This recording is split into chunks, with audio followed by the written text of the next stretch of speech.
রাজধানীর মতিঝিলের শাপলা চত্বরে ২০১৩ সালের ৫ই মে হেফাজত ইসলাম কর্মীদের সমাবেশে নিরাপত্তা বাহিনীর হামলার ঘটনা ঘটে। সে ঘটনায় তৎকালীন জনপ্রশাসন মন্ত্রী সৈয়দ আশরাফের সংশ্লিষ্টতা রয়েছে বলে দোষারোপ করা হয়। তবে সেটি সত্য নয় বলে দাবি করেছেন সাবেক স্বরাষ্ট্র প্রতিমন্ত্রী সোহেল তাজ।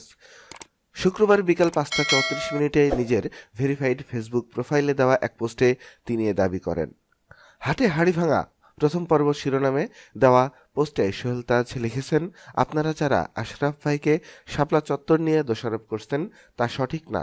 তিনি হয়তো কিছু কথা বলে থাকতে পারেন, কিন্তু সব সিদ্ধান্ত আসতো একেবারে উপর থেকে।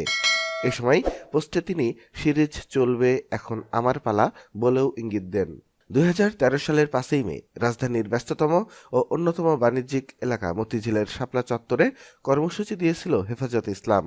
কয়েকজন ব্লগারের বিরুদ্ধে ইসলাম ধর্ম নিয়ে কটূক্তি করার অভিযোগ ও নারী নীতির বিরোধিতা করা সহ ১৩ দফা দাবি তুলে ধরে এই সংগঠনটি। দিনভর উত্তেজনা ও সহিংসতা ছড়িয়েছিল সংগঠনটির ওই কর্মসূচিকে কেন্দ্র করে। রাতে শাপলা চত্বর ঘিরে তৈরি হয়েছিল এক ভীতিকর পরিবেশ।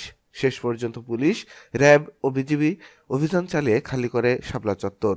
গণমাধ্যমের প্রকাশিত সংবাদ অনুযায়ী ওই সময় ক্ষমতাসীন আওয়ামী লীগের সাধারণ সম্পাদক ছিলেন সৈয়দ আশরাফুল ইসলাম। হেফাজতের কর্মসূচি নিয়ে তিনি এক বক্তব্যে বলেছিলেন, আমাদের সরলতাকে দুর্বলতা ভাববেন না। রাতের মধ্যেই আপনারা ঘরে ফিরে যাবেন এবং ভবিষ্যতে আপনাদের আর ঘর থেকে বের হতে দেওয়া হবে না। অভিযানে শাপলা চত্বর খালি করার পর সৈয়দ আশরাফ বলেছিলেন, হেফাজতে ইসলাম বিড়ালের মতো লেজ গুটিয়ে চলে গেছে।